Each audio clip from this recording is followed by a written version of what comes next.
The Steelers' 100% road record and 14-game winning streak came to a screeching halt in Fife last night, despite the return after injury of Brett Newman and Sam Jones. And if they don't want the build-up to Wednesday's Cup semi-final first leg to be what's happening to Sheffield, they need to respond with a big performance. Aaron Fox swaps goalies, choosing Anthony Marone over Matt Greenfield, but an injury niggle keeps Marco Valorant out of the lineup. He's replaced by Zach Vinnell. The Flyers' 51 save hero Kevin Lindskog may need to be similarly inspired tonight if the visitors are to pull off a memorable 4-point weekend. They welcome Alexi Michaela back onto the blue line.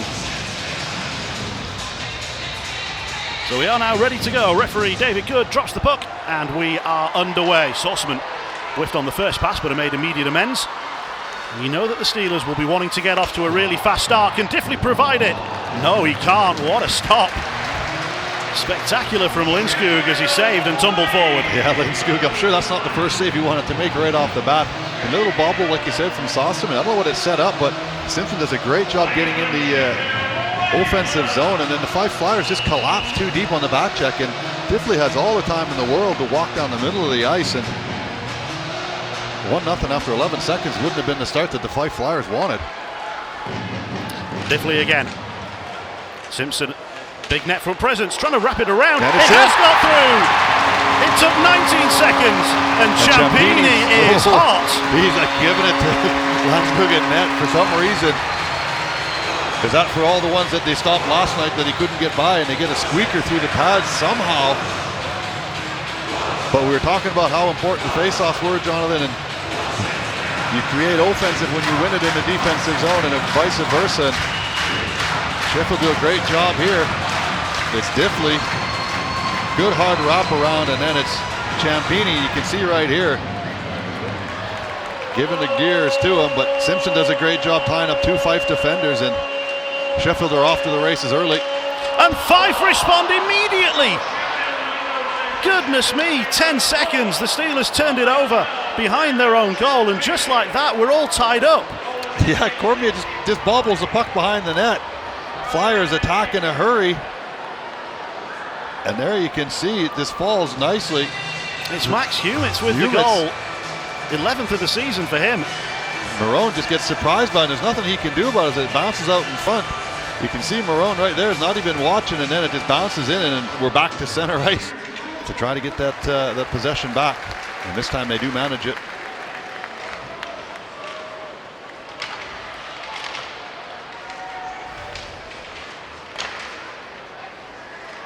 Ciampini tries a between the legs pass and gets it out of the zone at the second time of asking. And now he can take over. Inside for Simpson. On for Newman. Shot saved. Puck is loose and it's in. Yeah, I think we're going to see a call here for goalie interference. But definitely puck's in behind. I think it's good as Newman gets a good hard shot through. Steelers crashing the net, but again, yeah, not much you can do about that. I mean, he's pushed in there by the Fife defender to start, and he's trying to not get in the way of anything, even though he is in the crease. But I'll guarantee they'll have a look at this just to see as the shot comes here and gets through. He makes the initial save, but is the contact from Ciampini what causes the puck to come loose? I don't know, but if you look where the shot is, it's through the arm. So here comes the call. The officials have watched the video, and the goal is good. And understandably, the coach from Fife is not happy whatsoever for challenging it, but that's the way it works. Folded arms on the bench for Tom Coolan, and it'll be a delay of game penalty for an unsuccessful challenge. Kyoto goes across to serve the 2 minutes. Giles trying to go glassing out, and he has done.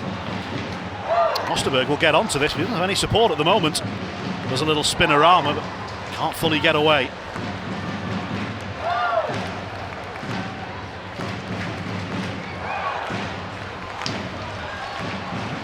Nichols sends it around to the far side. Allen gets there before Giles. Watling, Nichols, nicely back. Cormier. Steelers are pressing and they score. Usela's got one through Lindskog. The unsuccessful challenge bites the Flyers. The Steelers score on the power play. Yeah, we'll have a good little look at it again here as Cormier does a great job, but it was Nichols behind the net with a little backhand touch back out to Cormier, and the Fife defenders are way back too deep. And you can see how much room they have at the top of the box there to push the puck through. Usula comes in, gets a good shot. It looks as though that netminder maybe overkicks a little bit. I'll have a look on it maybe from behind the net. Maybe overkicks and goes 5-hole. That one pops up. It might fall favourably for the Steelers. Simpson gets onto it as Newman stumbled. Jones again, pressure in his face. That got tipped, and it was an important save from Lindskog, who kept his left pad down. And Newman is going to go here with Osterberg. And we said this was happening back there, so I don't know what's happened there, but Osterberg and Newman were going at it before while I was mentioning it. The Niggles are coming in, and now you can see what's happening as Osterberg gets through. We'll see if there's anything aggressive here going through. Newman doing a good job just backing away, getting out of the way of it. Osterberg, and then they go back at each other. So they're having a little chat, little stick tap, and ready to go. And 2 minutes for roughing each. Nothing more. Yeah, it's not a fight, is it really? There's nothing there. Balmas trying to get himself an angle. Back to 5-on-5 now as the penalty comes to an end. 2 successful kills in a row for the Flyers. Dowd feels he's been tripped. He has. And the official behind the play agrees. And I think Pavlovs is off to the box again. He's already been there once in this game, and he's going back for a second time. Yeah, he gets his stick tied up in the feet of Robert Dowd. Coming up right there, he sticks it in, and as Dowd goes to strike, there's nothing that Robert Dowd can actually do. Can't go anywhere, and there's not much the big forward on defense can do as well, except drop his stick, but by then it's too late.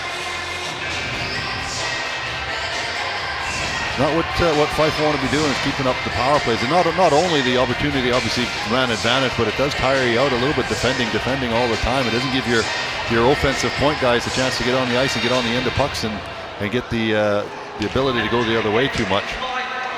Steelers get possession from the face-off. Cormier and Usula are exchanging passes. Works back out superbly for Nichols. The Steelers slam it in and go 4-1 in front. What a fantastic play that was. We saw a preview of that in the first period. Same sort of play. Nichols didn't bash it into the back of the net that time, but this time all 5 players touch the puck as it moves from left to right, high to low. And you see the end result coming up. Good little touch pass right here coming up. Just in the middle if we can get it. Oh, not quite. We get it from this angle. Touch pass in between, and there's not much a netminder can do. 5:30 for the games between Coventry and Belfast, Manchester and Glasgow. They'll be getting underway as we get towards the end of this period. Oh, turnover. Simpson, good block.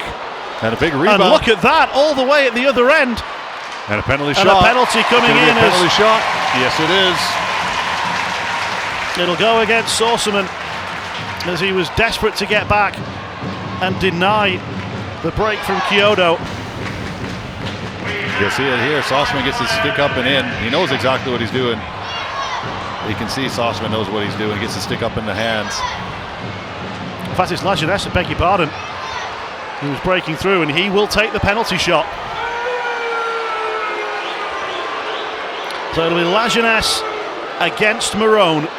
I'm sure that was the only thing I said we were missing, wasn't it? It was. We're ticking them off, Ron. We've got our own card to tick. So Troy Lajeunesse against Anthony Marone, and he scores through the 5-hole. Lajeunesse, a good release there.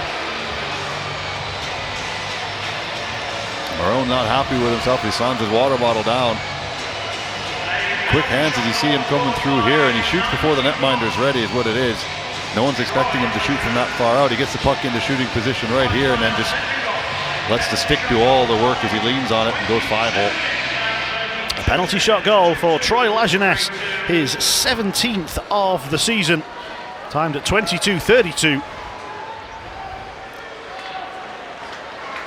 And here goes Watling. Look out. And it's a dangerous pass that Nichols really didn't want to have to take. Led him right into the hit.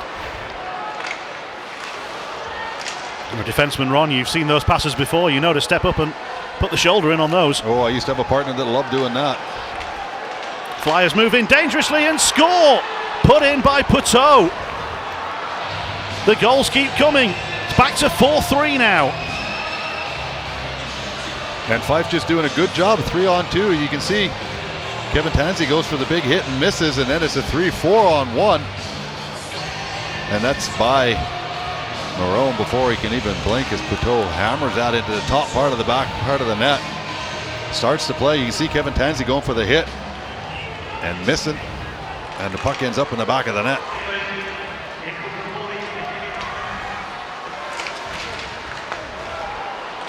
Flyers are playing the better hockey right now. They're generating the chances, and the shot gets blocked, but they leave a 2-on-1 going the other way on the broken play. Balmas. Oh, what a glove stop. Flashing the leather is Lindskog. Yeah, very reminiscent of the first period, first sort of 10 seconds. Lindskog doing a good job. Balmas seeing something there as Allen and him break out 2-on-1. It's been odd man rushes the other way, but we'll have a great angle here. You're the shooter. What can you see, everybody? Not an awful lot to shoot at, is there?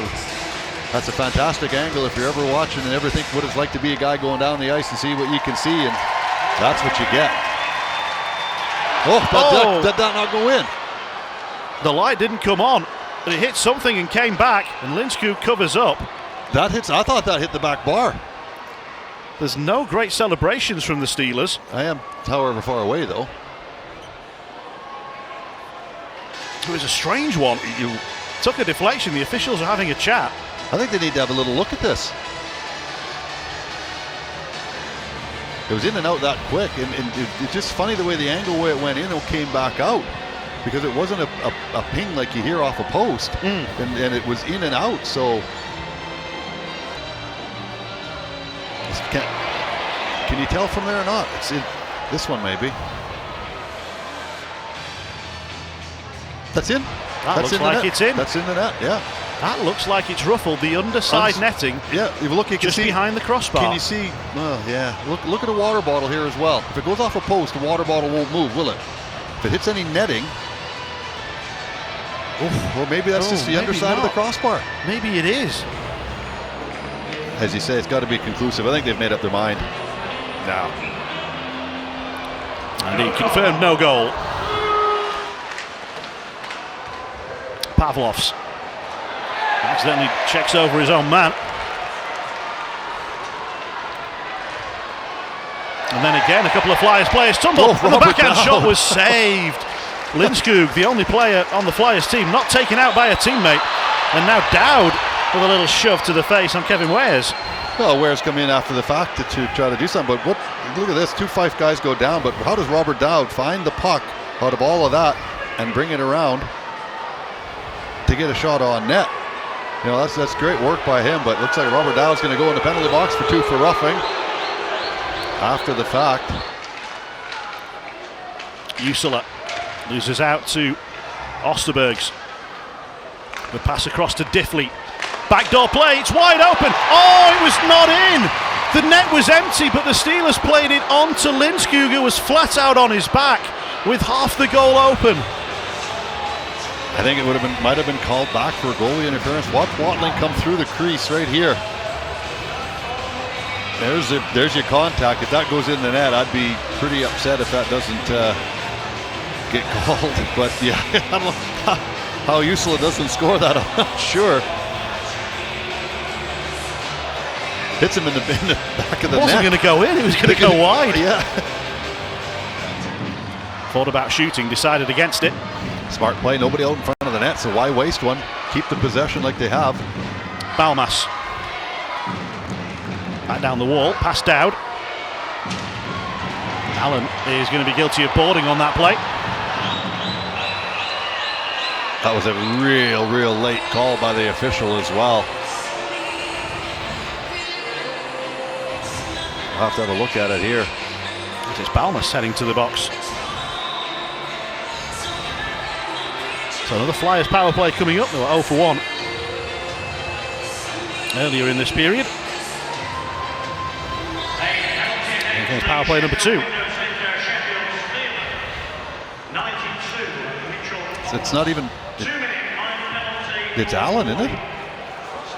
You've got the wrong player here. Got the totally wrong player. I thought I was questioning myself because I called Alan live, but then I just thought it was a bigger player playing against a bigger player, but Simpson's the other way. Ciampini! There's the short-handed goal you wanted, Ron Shudra. And Ciampini gives it to the goalie again. You see, he turns around and then goes into a watch after this. Simpson, fantastic job. We've seen it all year with him, especially penalty killer. He's fantastic with the puck. And again, a big man, him and Allen being able to side to side. And this is a fantastic little pass through. Not much the Fife defenders can do. And same with the netminders. Ciampini, stick down, puts it up over the leg. And a little mini Bobby Orr as well on the way over. Yeah, but look, Fife actually win the face-off, but they don't get possession. And then they're off to the races, Sheffield. And the Fife guys' legend is they just can't defend it quick enough to get back. But I think, yeah, Jonathan, all the boxes have been ticked tonight. Nichols fakes the shot. Tansey doesn't. He hits the outside of the goal. And can't play the pass. Feeling calm around his own net. Kyoto. Ball by Wares. Joining the play from defence. The Flyers are committing plenty to this attack and they'll score. Spinning and shooting. And it's back to a one-goal game again. Looks like it's Pavlov's. Yeah, play out of nowhere. Just bounces around. That one goes off Cormier and to Pavlov's first, and he just turns and rifles it stick side by the looks of it. Yeah, stick side low, perfect spot, good shot to shoot the puck. Is Steeler netminder a little bit surprised. He's tracking it there, but he's deep in his net. He gets a good push, but the turnaround, you don't know where the release point is, and right there, it's a good shot over the pad.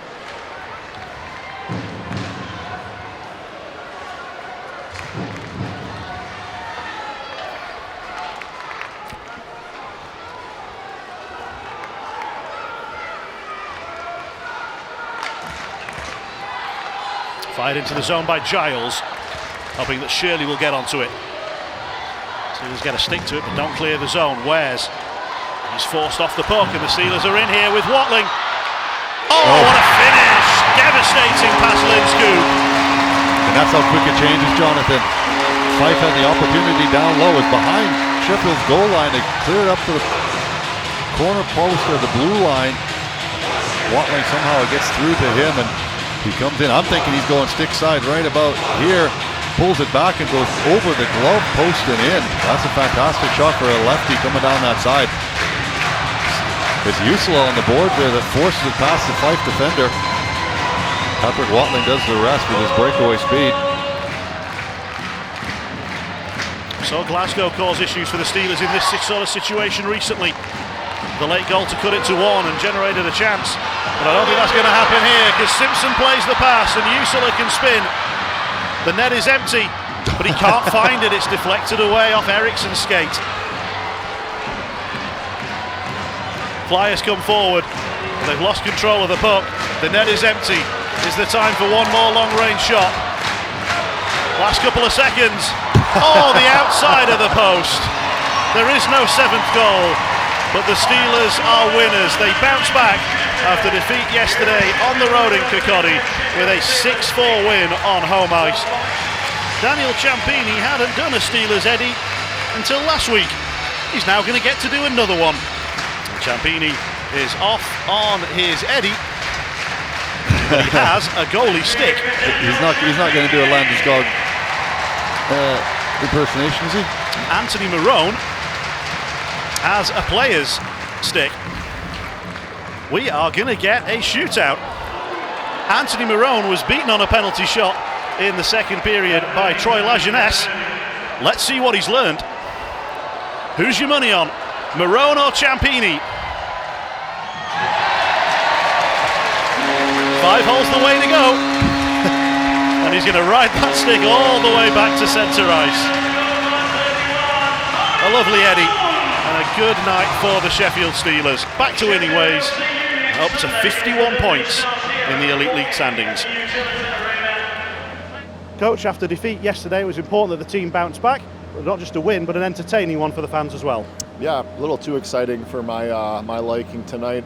Thought we got out to a really good start. Go up 3-1 there, and then get the first one in the second as well to go up 4-1. And then hockey's funny. Like, we have a 3-on-1, almost an empty net goal on one end.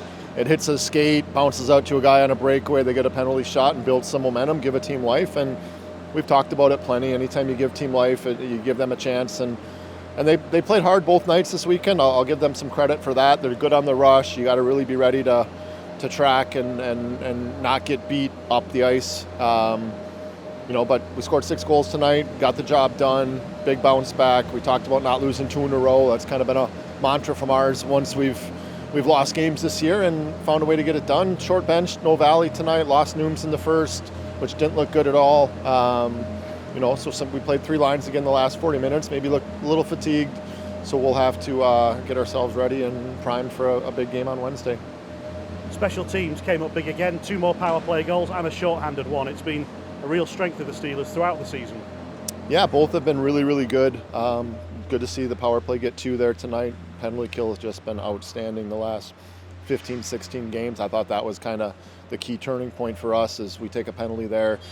We extend on the PK to a 2-goal lead there and then kind of put the game away from there. But, there's going to be some things that we're going to look at this weekend on things that we can clean up defensively, some off-the-puck decisions, maybe some, just weren't fully there 100% and ready to be dialed in to play the same way we played the last 2 months. So we'll make sure we watch some video and get ready. Moment in the first period where the Steelers scored their second goal, went to a video review. Were you confident that call was always going to stand? Yeah, when the call on the ice was a goal, I think it makes it a lot harder to overturn without conclusive evidence. It looked to me like their defenseman rode Champ into the paint, and then there was no secondary contact from Champ. He got cross-checked into the post there, and Simmer does a good job finding that loose puck and big goal. Ciampini played with real fire tonight. You saw in his reaction to both his goals. He had plenty to say to anyone who'd listen. Yeah, I think that kind of carried over from last night a little bit. That's when you played the same team back-to-back nights. Their goalie played very, very well last night and kind of let some of the guys know about it. And, the way he plays and conducts himself gives us a little bit of fire going into tonight's game for sure. Focus now changes to the Challenge Cup, first leg down at the Sky Dome on Wednesday. What are your thoughts going into that matchup? Yeah, we've got the Belfast Coventry game on right now in the office. We'll start our pre-scout real early here. Coventry's a good hockey team. I think they're up 2-1 going into the third period right now. Won't be easy. Going to have to play better than we did this weekend, obviously, to get off to a good start. Coach, that was an entertaining game for the fans to watch. What was it like to coach? Well, I guess I'd start with the fact that we got down early, but we found a way to battle back and get back into the game. We kept, coming back, and we made it when it was 5-4. Look out. But then we made a mistake and they put it in the net. So 6-4, pretty tough to come back from two goals that late in the game. But I guess we battled hard. We ran out of steam. But Sheffield's a very good team, and I commend our players for battling with them and making each night a game. With a little bit of luck, a little bit of good bounces tonight, we might have come out of here with a win. Who knows? It was that close. I'm not saying that we deserved the win, but we were that close. We could have won. And we scored. We hit the crossbar there with 5-4. We hit the post. And, hey, who knows? It just, but Sheffield have a good team. And, we won the game last night. And, we came in here. We figured that they'd be all over us, and they were. But we still, they scored, and then we answered right away to start the period. And then we answered again when it got down. It might have been 4-1, and we scored 2 quick ones, 4-3. So, we made a game of it. What was your view of the second Steelers goal? You sent it to a video review. Was that for something that you saw, or were you encouraged to review that by what your players told you? Well, I didn't exactly see it, but my players were pretty confident, and then I watched it on the video. When a player that is not pushed into your crease by ends up in your and eliminates the goalie's movement. I guess that's the best way to put it. Then the goal should be called off. And not only that, but the net came off, and I don't understand why the referees, if they're watching it, why they wouldn't watch it again. I don't know why I had to make a coach's challenge, because if they think that if there's any, it was close enough. It was close enough. I can't understand why they just didn't say, well, let's make sure.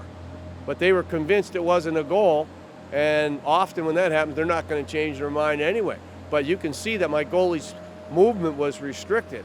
But the only way we could get them to look at it was if they, for me to make a challenge of it. So we were quite convinced that it was not a goal, that should have been called back. And then when a guy hit a crossbar and it was obvious that they hit the crossbar, they didn't mind calling that one back. They didn't mind taking their time, and there was no coach's challenge, there was nothing. And they took about 10 minutes to decide that one. So I kind of thought they saw two games here tonight at times. Looking forward to the rest of the season. You've played 32 games now, 22 more to go. How do you assess where your team currently stands? Well, we're pushing. We've taken points the last just about every weekend this month, and that's a really good thing. And we, our push is to try to get into that playoff. And that, we had a really, really difficult time in December with injuries, and we're just starting to get healthy again, and hopefully we can stay healthy.